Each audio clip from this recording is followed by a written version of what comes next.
নিজেই মত্ত, জানি না তোমার শর্ত।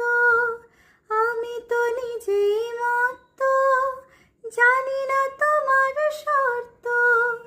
যদি বা ঘটে অনর্থ, তবুও তোমাকে চাই।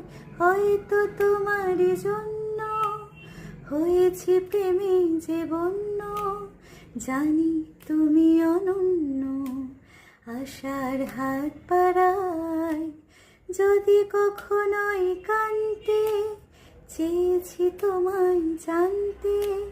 শুরু থেকে শেষ প্রান্তে ছুটে ছুটে গেছি তাই।